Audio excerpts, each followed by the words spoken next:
Salut à tous, c'est Julien Ponce et bienvenue dans cette vidéo de présentation générale de Lightroom CC. C'est le grand moment attendu pour beaucoup de photographes qui travaillent avec le Creative Cloud. Une nouvelle version majeure de Lightroom a été publiée et on va voir ensemble quelles en sont les nouveautés.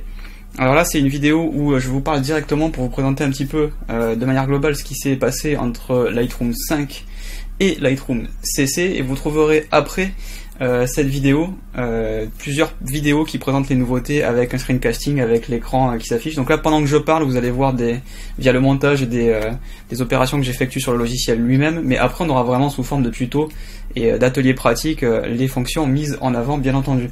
Donc la première chose qui est importante, c'est évidemment le nom Lightroom CC. L'intégration Creative Cloud est maintenant complète, et Lightroom CC se retrouve avec un petit frère qui s'appelle Lightroom Mobile et qui va s'installer sur smartphone mais aussi sur tablette.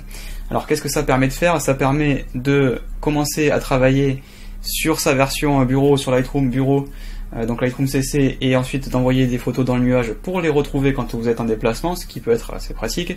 Vous pouvez être amené à avoir un déplacement de 3 à 4 heures en train, en avion, je sais pas, ou même plus, et vous avez envie de continuer un travail que vous avez fait, pas de problème, les photos se retrouvent synchronisées et vous allez pouvoir avancer le développement de vos photos, mais aussi le tri d'ailleurs. On peut noter dans Lightroom Mobile, on peut mettre des étoiles, on peut retenir ou rejeter des photos. Encore une fois, tout ça on va le voir dans les vidéos suivantes. Ça peut être aussi le cas inverse, c'est-à-dire que moi par exemple qui fais de la photo de mode, vous pouvez être amené à shooter ce qu'on appelle des polars. Alors, de l'époque des Polaroid où c'était vraiment des Polaroid, aujourd'hui on dit des Polaroid mais c'est plus vraiment des Polaroid. Vous shootez avec votre smartphone un modèle au naturel et ça vous permet de commencer à travailler, ou même d'ailleurs peut-être pas forcément naturel mais aussi en condition, si c'est un éclairage continu, puisque évidemment votre smartphone ne va pas déclencher un flash, et ça vous permet de, même si c'est pas la vraie photo prise avec un réflexe et évidemment toute la qualité du réflexe, au moins ça vous permet déjà de commencer à faire des tests. Si c'est pas dans ce cas-là de la mode, ça peut être aussi en paysage. Lorsque vous êtes en repérage, par exemple, pour ceux qui font de la photo de paysage, quand vous êtes en repérage, vous vous baladez pas forcément avec tout votre matériel. Hop, vous prenez une photo au smartphone, ça vous permet déjà de voir est-ce que cette photo de paysage elle va donner en noir et blanc, est-ce qu'elle va être bien en couleur, est-ce qu'elle va être bien avec un split toning. Tous ces trucs là vous allez pouvoir les essayer directement sur votre tablette ou votre smartphone, et ensuite les envoyer avec la synchronisation sur la version bureau pour éventuellement peaufiner ce concept, ce pré-développement qui pourra donner lieu ensuite à un projet fini une fois que vous aurez déplacé tout le matériel. Donc c'est vraiment très pratique de pouvoir commencer sur l'un ou sur l'autre, de synchroniser ces photos en permanence, et c'est ce qui va faire la force de Lightroom CC et de Lightroom Mobile qui du coup sont faits pour travailler ensemble. Il y a évidemment ensuite des nouveautés sur Lightroom lui-même, la version bureau, donc PC et Mac.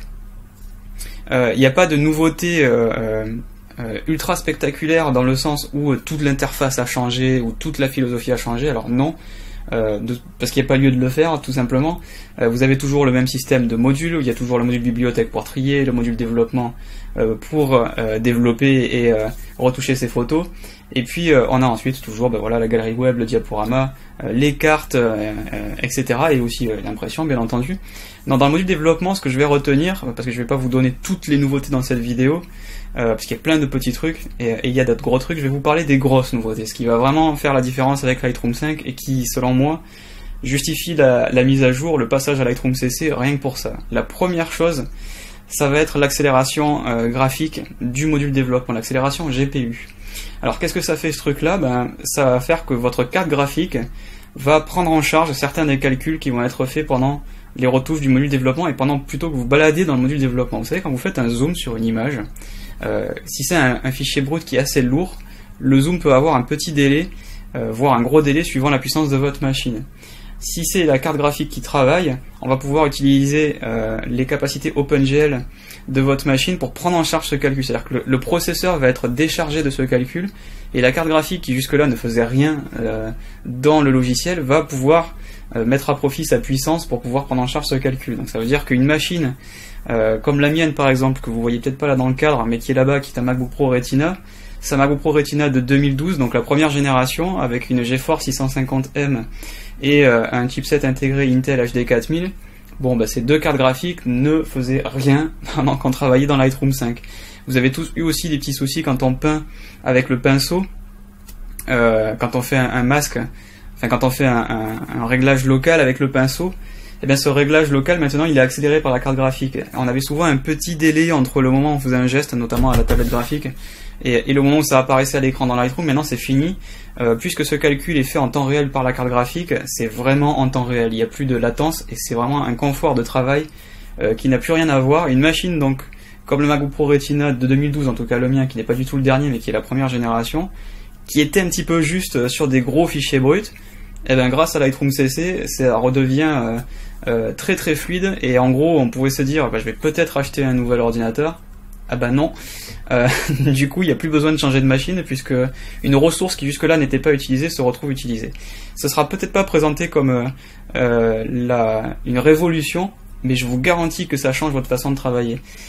Si c'est une version bureau, enfin si c'est un ordinateur de bureau, évidemment là aussi la carte graphique va être mise à profit. Elles sont en général plus puissantes que leurs homologues de portable, donc là aussi c'est encore mieux puisque toute cette puissance va pouvoir être disponible dans le module développement. Elle n'est pas utilisée dans le module bibliothèque par exemple, puisque de toute façon dans le module bibliothèque il n'y en a pas besoin. Donc ça c'est le premier point qui à lui seul justifie de passer à Lightroom CC. Selon moi, c'est assez subjectif, mais je pense que la plupart des photographes qui travaillent sur des masques et qui font des retouches localisées vont partager mon avis.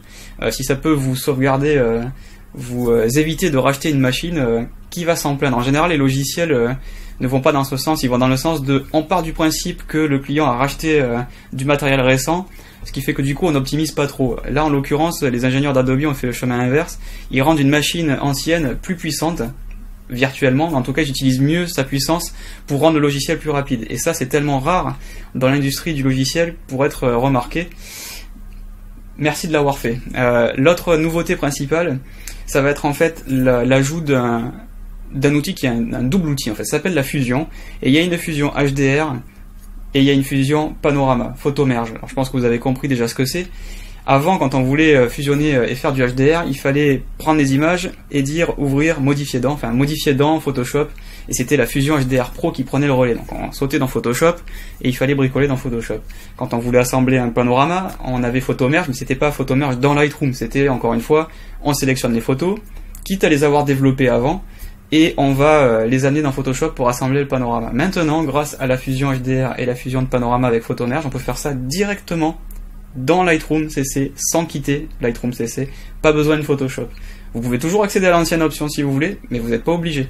Donc ça c'est génial parce que si vous utilisez du coup Lightroom mobile, et on le verra d'ailleurs dans un exercice pratique dans une vidéo suivante, on va pouvoir commencer à développer ces photos sur la tablette ou sur le smartphone. Ça va apparaître automatiquement dans la version bureau. Hop, vous sautez du train, vous arrivez chez vous, vous vous mettez à travailler sur votre bureau, les photos sont déjà synchronisées et vous assemblez votre panorama directement dans Lightroom. C'est quand même super confortable et ça permet du coup de donner de nouveaux horizons aux photographes qui ne veulent travailler qu'avec Lightroom et qui ne veulent pas forcément sauter dans Photoshop. Donc ça c'est vraiment bien. Et toujours en développement, pour ceux qui s'intéressent surtout à la retouche, et c'est plutôt à eux que je m'adresse avec ces nouveautés, il y a maintenant la possibilité de retoucher les masques avec le pinceau quand on a fait un filtre gradué ou un filtre radial. Donc le filtre gradué, c'est ce qui permet d'appliquer un réglage d'un point A à un point B sur une droite. Le filtre radial, qui était une nouveauté d'ailleurs de Lightroom 5, c'était la même chose, mais non pas sur une droite, mais sur un cercle. Donc c'était sur un cercle, un filtre radial ou un filtre gradué. Une fois qu'on avait fait ce filtre, si on voulait enlever une zone, par exemple je fais un filtre radial pour faire un effet de contraste sur une portion de la photo sur un cercle. Mais il y a juste un morceau, par exemple un bâtiment qui est dans cette zone et que je veux détourer, eh ben je pouvais pas modifier ce masque. Un filtre radial, c'était un filtre radial, un filtre gradué, c'était un filtre gradué, on pouvait pas rogner juste un petit bout. Maintenant, on peut cliquer sur l'option pinceau dans ce filtre radial ou dans ce filtre gradué, sélectionner effacer par exemple, si on veut enlever une zone, et venir gommer une portion de ce masque. Vous appuyez sur la touche O pour overlay, vous allez afficher le masque et vous allez pouvoir rogner une partie de ce filtre radial ou de ce filtre gradué. C'est quelque chose qui était extrêmement pénible à faire, puisque quand on voulait faire ça, il fallait faire 2 fois le réglage en fait. Il fallait le faire une fois au pinceau et une autre fois pour venir gommer ce qui n'allait pas. Il fallait le faire soit en 2 fois, soit tout faire une fois au pinceau, c'est-à-dire en gros tout peindre au pinceau et ne pas utiliser le filtre radial ou gradué. Et c'était assez fastidieux et c'était quand même assez dommage de ne pas pouvoir simplement modifier le filtre gradué ou radial. Maintenant c'est fini, on peut peindre localement sur un de ces 2 filtres et du coup ça facilite grandement la tâche de ceux qui veulent faire de la retouche. Alors après il y a plein d'autres nouveautés qui concernent les autres modules, on le verra au long d'une formation complète qui va s'appeler Lightroom CC pour les photographes, que je vous invite à consulter évidemment sur tuto.com. Je sais pas où vous verrez cette vidéo, mais sur tuto.com il y aura Lightroom CC pour les photographes, ma formation complète sur Lightroom CC avec toutes les nouveautés bien entendu, mais aussi une formation complète de A à Z qui va partir de tous les modules. On va voir comment importer, on va voir comment trier, on va voir comment utiliser les métadonnées, on va faire du développement sur de la mode, sur du paysage, sur du noir et blanc, on va voir comment utiliser la géolocalisation, on va voir comment faire des planches contact et comment faire une galerie web. C'est une formation complète, je ne veux pas vous la présenter mieux que ça, donc allez y faire un tour si vous voulez vous former en intégralité. Donc parmi les autres nouveautés, il y a un truc hyper intéressant, c'est un nouveau moteur pour la géolocalisation qui est basé sur Chromium, et pareil, au niveau de la galerie web, on abandonne définitivement le flash pour avoir des galeries animées, interactives et avec des animations, donc des fondus, transparence, etc. Sans flash mais avec HTML5. Donc ça c'est encore une fois une des nombreuses nouveautés de Lightroom CC qu'on ne trouve pas dans le module développement, parce que c'est vrai qu'on a tendance à cloisonner Lightroom à un simple logiciel de retouche, mais en fait ça fait bien plus que ça. Donc je vous invite sans plus attendre à découvrir les vidéos qui suivent, qui vont être des ateliers pratiques. On va voir comment basculer de Lightroom mobile, iPad ou iPhone à la version bureau. Sur la version bureau, on va voir les nouveautés, donc le panorama, le HDR, les nouveaux outils sur les masques, et on verra aussi comment activer et désactiver l'accélération GPU. Pour plus d'informations, comme d'habitude, vous pouvez me trouver sur ma page Facebook officielle, facebook.com/JulienPonceUK. Si vous êtes sur tuto.com, il suffit de taper mon nom tout attaché, Julien Ponce tout attaché, et vous aurez automatiquement dans le moteur de recherche mon profil qui va s'afficher, et là vous pourrez trouver évidemment ma formation complète qui s'appelle donc Lightroom CC pour les photographes. J'espère que ça va vous plaire, je pense qu'il y a vraiment plein de bonnes choses à faire dans cette nouvelle version de Lightroom. J'espère que vous êtes surtout aussi excités que moi pour découvrir ces nouveautés, et je vous invite sans plus attendre à consulter la prochaine vidéo avec moi.